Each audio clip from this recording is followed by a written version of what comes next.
Good morning to all students.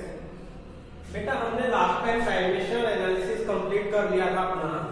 आज हम next topic शुरू करते हैं, एरर। बेसिकली एरर क्या होता है? एरर है कमी। सपोज करो मेरे पास कोई भी मीटर स्केल है, उसकी ट्रू वैल्यू है 5 सेंटीमीटर।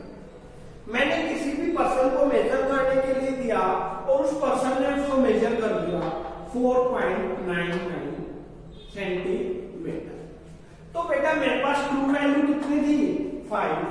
बट ऑब्जर्वेशन ली तो ऑब्जर्वर ने कुछ मिस्टेक्स की और उसको ऑब्जर्व कर दिया 4.99 सेंटीमीटर। तो जो ट्रू वैल्यू और मेजर्ड वैल्यू के बीच का डिफरेंस है, that difference is known as error. Error is nothing but difference between true value and measured value. अब जो ये एरर है, एरर की कितनी टाइप्स होती है? Types of error. एरर कितने टाइप के हैं मेरे पास? सबसे पहले एरर आता है मेरे पास सिस्टेमेटिक एरर। सिस्टेमेटिक जो एरर है वो हम कैसे डिफाइन करेंगे? देखो बेटा, ये मेरे पास ओरिजिन है, ओरिजिन से इस साइड प्लस, इस side minus. The error which occurs only in one direction, या तो पॉजिटिव में ही एरर आता रहे या नेगेटिव में ही एरर आता रहे। ऐसा कभी नहीं होगा कि कभी पॉजिटिव में एरर आ जाए और कभी नेगेटिव में। The error which arise only in one direction, जो भी एरर एक डायरेक्शन में अराइज होता है, या प्लस में या माइनस में, उस एरर को हम बोलते हैं बेटा सिस्टेमेटिक एरर। अब देखो सिस्टेमेटिक एरर को इसने यहाँ 4 पार्ट्स में डिवाइड किया है, इसको 4 पार्ट्स में डिवाइड किया है। कौन कौन से एरर है? सबसे पहला है इंस्ट्रूमेंटल एरर। इंस्ट्रूमेंटल एरर क्या होते हैं? जिस भी इंस्ट्रूमेंट से हम मेजरमेंट ले रहे हैं, माप रहे हैं, हो सकता है उसकी मैन्युफैक्चरिंग में कोई कमी हो, डिजाइनिंग में कोई कमी हो, या इंस्ट्रूमेंट प्रॉपर सेट ना हो, उसके कारण जो एरर आता है, that error is known as instrumental error, जो इंस्ट्रूमेंट की कमी के कारण एरर आता है। सेकेंड टाइप का सिस्टेमेटिक एरर है पर्सनल एरर। पर्सनल एरर क्या होता है? सपोज करो मेजरमेंट मैं ही ले रहा हूं और मेरा ध्यान नहीं है, मैंने गलत रीडिंग नोट कर ली या ऑब्जर्वेशन ढंग से ले ली, जो आप पर्सन की खुद की कमी के कारण जो एरर होता है, that error is known as personal error. Suppose करो मैं ऑब्जर्वेशन ले रहा हूं, मेरा ऑब्जर्वेशन लेने का तरीका ही गलत है, मेरा प्रॉपर ध्यान नहीं है, तो उस टाइप का जो एरर होगा, that type of error is known as personal error. अब पर्सनल एरर के बाद है error due to external cause. Suppose करो हम गेहूं की ही मेजरमेंट कर रहे हैं और आज ह्यूमिडिटी का मौसम है, तो वो जो गेहूं होगा हमारे पास वो कैसा होगा? गीला होगा। फिर जैसे ही टेम्परेचर चेंज हुआ, मैंने धूप में सुखा दिया उसको, तो तब मेजरमेंट ऊपर हुआ, मेजरमेंट क्या होगी? कम।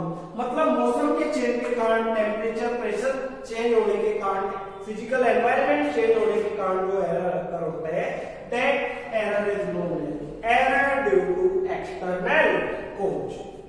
अब है एरर ड्यू टू इम्परफेक्शन। मैंने परफेक्टली मेजरमेंट नहीं ली, तो that type of error is known as error due to imperfection. ये सिस्टेमेटिक एरर के क्या थे बेटा? पार्ट से बेसिक डेफिनेशन से आप पढ़ सकते हो, मैंने बता दिया आपको बेसिक। अब सेकंड टाइप का एरर है रैंडम एरर। रैंडम एरर क्या होता है बेटा? रैंडम एरर वो एरर होता है जब हम एक एक्सपेरिमेंट को बार बार क्या कर रहे हैं? रिपीट कर रहे हैं। देखो मैंने एक ऑब्जर्वेशन को, ये पहले पर्सन में ऑब्जर्वेशन हुई, ये दूसरे पर्सन में ऑब्जर्वेशन हुई, ये तीसरे पर्सन में, ये चौथे पर्सन में, कुछ ना कुछ हमने 4 अलग अलग पर्सन से क्या करवाई? ऑब्जर्वेशन ली, मेजरमेंट ली। तो ट्रू वैल्यू को क्या करना, मेजर करना वैल्यू डिफिकल्ट था। हम प्रॉपर नहीं बता सकते कि मेरे पास क्या होगा, ट्रू वैल्यू क्या होगी। जब मैं एक्सपेरिमेंट को बार बार रिपीट कर रहा हूं तो मेरे पास स्लाइटली डिफरेंट वैल्यू आ रही है, तो उस केस में मेरे को क्या कैलकुलेट करना होगा? मीन। देखो पहले मैंने कैलकुलेट की, वो आ गई 6.02, यहाँ 5.603, 5.604। तो स्लाइटली जो डिफरेंस आ रहा है ऑब्जर्वेशन में, that type of error is known as random error. इस केस में हमें ट्रू वैल्यू कैलकुलेट करने के लिए हर एक ऑब्जर्वेशन, जितनी भी हमने ऑब्जर्वेशन ली है, उठा के उन सब का क्या कैलकुलेट कर दूंगा बेटा, मैं मीन कैलकुलेट कर दूंगा। इसके बाद आता है लिस्ट काउंट एरर।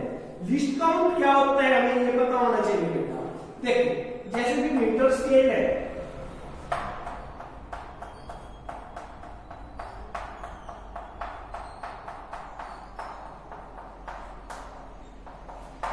ये मिनिमम टू मिनिमम जितनी डिस्टेंस क्या कर सकता है, मेजर कर सकता है, that type of error is known as least count error. देखो लिस्ट काउंट क्या होता है, जो कम से कम पूरे स्केल में जो कम से कम मेजरमेंट का वो है उस इंस्ट्रूमेंटल को हम क्या बोल देंगे, लिस्ट काउंट। तो लिस्ट काउंट की वजह से जो एरर आता है वो क्या आता है, least count error. Least count error के बाद आता है मेरे पास constant error. Constant error basically क्या होता है, देखो कांस्टेंट एरर, सपोज करो मैंने ऑब्जर्वेशन ली 5, पहली ऑब्जर्वेशन में भी वही एरर आया, दूसरी ऑब्जर्वेशन में भी वही एरर आया, थर्ड ऑब्जर्वेशन में भी सेम टाइप का एरर आया गया, फोर्थ में भी सेम टाइप का एरर आया, और फिफ्थ में। जब मैं रैंडमली क्या कर रहा हूँ, ऑब्जर्वेशन ले रहा हूँ और हर एक ऑब्जर्वेशन में सेम टाइप का एरर अकर हो रहे हैं, तो that type of error is known as constant error, उसको बोलेंगे कांस्टेंट। अब जो कांस्टेंट एरर है, कांस्टेंट एरर को मिनिमाइज कर सकते हो इंस्ट्रूमेंट को चेंज करके। हो सकता है वो इंस्ट्रूमेंट ही खराब हो, सबका एरर एक जैसा है, तो उठा के मैं वो ऑब्जर्वेशन दूसरे इंस्ट्रूमेंट पे लूंगा ताकि हम एरर को क्या कर सके, मिनिमाइज कर सके। अब देखो इतने एरर पढ़ने के बाद जब मैं ऑब्जर्वेशन लेता हूं तो ट्रू वैल्यू निकालना वेरी डिफिकल्ट होता है, तो मैं उठा के उन सब का क्या कैलकुलेट कर देता हूं, मीन कैलकुलेट कर देता हूं। देखो क्या है बेटा,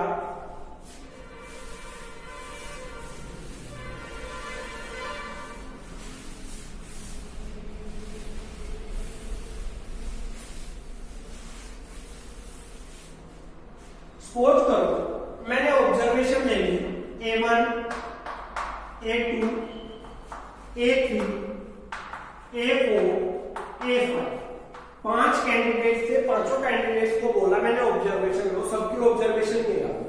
अब इन ऑब्जर्वेशन के लिए ट्रू वैल्यू क्या होगी, ये कैलकुलेट करने के लिए मैं कैलकुलेट करूंगा इनका मीन। सबसे पहले मैं इनका क्या कैलकुलेट करूंगा, मीन। तो वो मीन इसकी क्या होगी, true value. A1, A2, A3 up to A5 divide by 5 observation, तो 5 से क्या कर दूंगा मैं, डिवाइड। ये आ गया मेरे पास मीन। अब मीन्स के बाद आता है मेरे पास what is absolute error. Basically absolute error क्या होता है बेटा, it is nothing but difference between true value minus measured value, true value minus measured value. अब देखो मैंने 5 ऑब्जर्वेशन लिए, मैं ट्रू वैल्यू क्या बता के आया हूं आपके पास कि ऑब्जर्वेशन जो हमने लिए उन सबका जो मीन कैलकुलेट हुआ है उस मीन को हम यहां बोलेंगे ट्रू वैल्यू। तो मीन आ गया मेरे पास ए मीन माइनस मेजर्ड वैल्यू, पहले ने जो मेजर की थी A1, ये पहले के लिए क्या आ गया मेरे पास, एब्सोल्यूट एरर। और जब मैं सेकंड के लिए एब्सोल्यूट एरर कैलकुलेट करूंगा डेल्टा A2, तो A mean minus A second observation. ऐसे ही हम पांचों के पांचों या एन टर्म तक क्या कैलकुलेट कर सकते हैं, एब्सोल्यूट एरर। अब जो ये एब्सोल्यूट एरर है, इट मे बी पॉजिटिव और नेगेटिव। ये एरर पॉजिटिव भी हो सकता है और ये एरर नेगेटिव भी हो सकता है। अब इसके बाद आता है मीन एब्सोल्यूट एरर।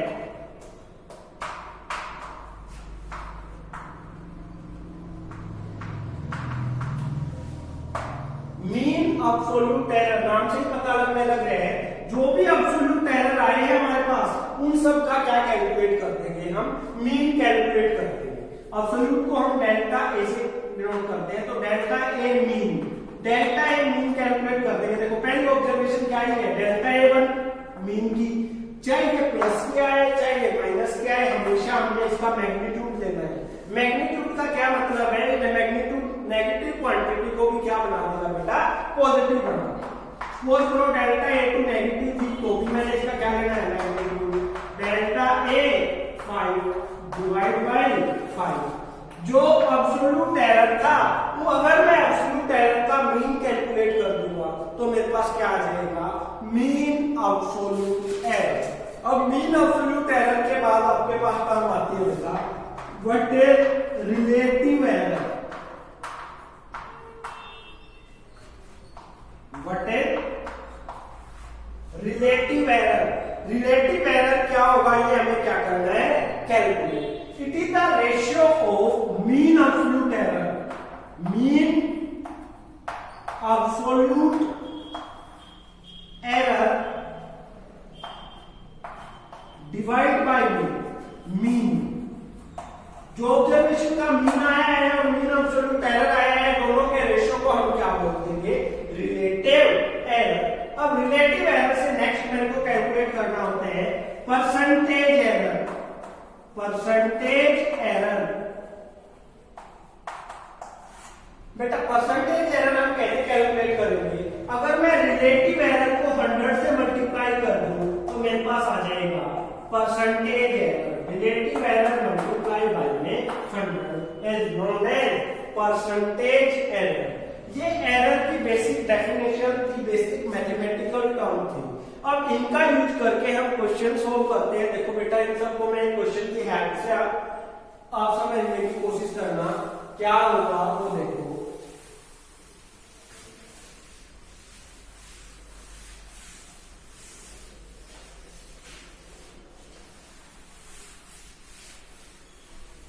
देखो मैं क्वेश्चन ले रहा हूं आपके सामने एक बेटा,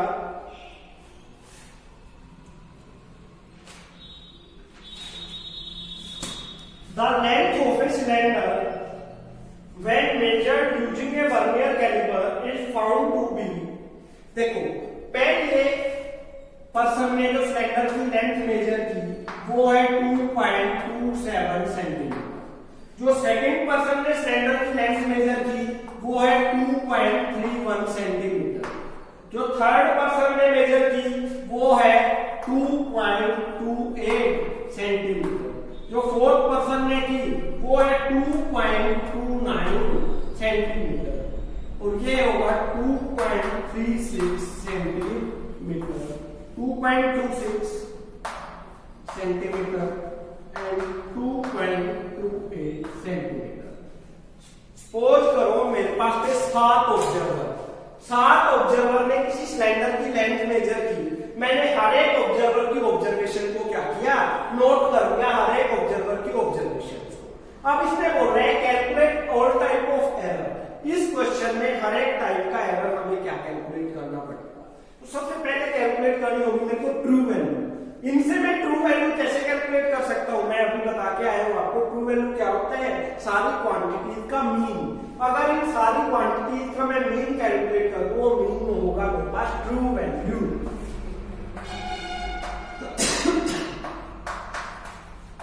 मीन कर दो बेटा, 7 क्वांटिटी है, सातों को जोड़ के 7 से क्या कर दो, डिवाइड।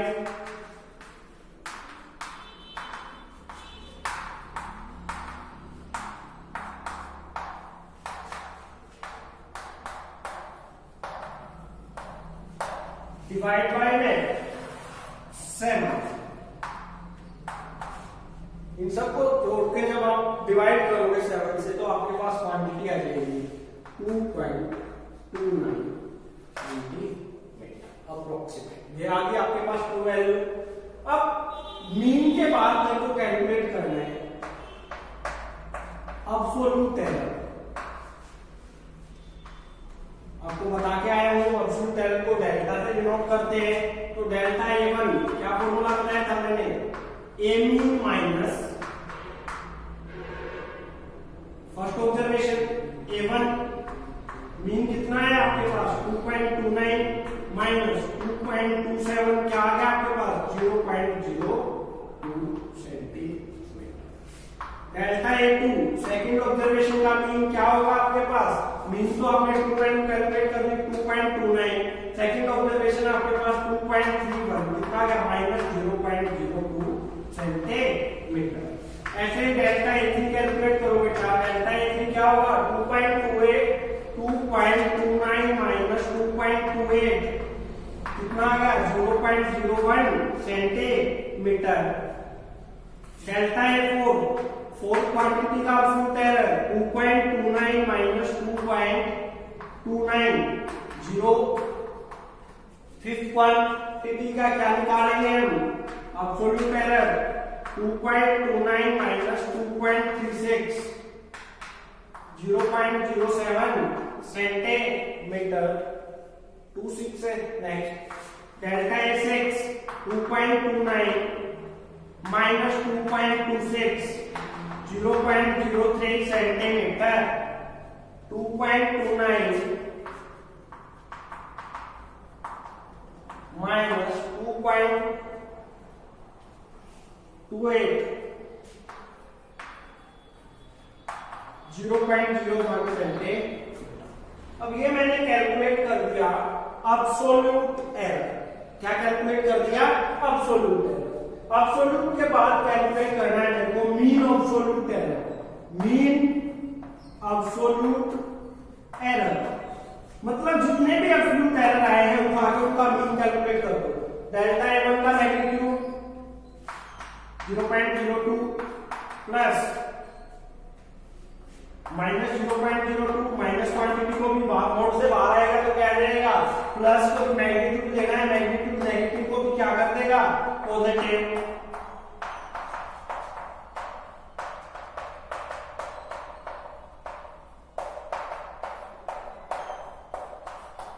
डिवाइड बाय में 7 2 4 5 7 12 और 3 15 और 1 16 तो कितना आ गया मेरे पास mean absolute error 0.16 divide by में 7 इन सबका सम आया 0.16 डिवाइड बाय में 7।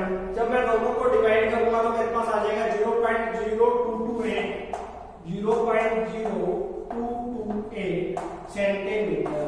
ये मेरे पास आ गया क्या mean absolute error. Mean absolute error के बाद थर्ड टाइप का एरर था मेरा रिलेटिव एरर। रिलेटिव एरर का मैंने आपको फॉर्मूला बताया था mean absolute error delta A mean divide by में मीन मतलब ट्रू वैल्यू दोनों के रेशियो को हम क्या बोल देंगे relative error. Delta A mean कितना है मेरा 0.028। मीन कितना है हमारे पास 2.29। दोनों को डिवाइड करके जब मैं सोल्व करूंगा तो मेरे पास रिजल्ट आ जाएगा 0.00996 0.00996। ये कितने सेंटीमीटर क्या आ गया मेरे पास रिलेटिव एरर। अब है रिलेटिव एरर के बाद percentage error. Percentage error relative को 100 से मल्टीप्लाई कर दो 0.0996 मल्टीप्लाई 100 टू डेसिमल आ जाएगा तो कितना एरर आ जाएगा मेरे पास 0.9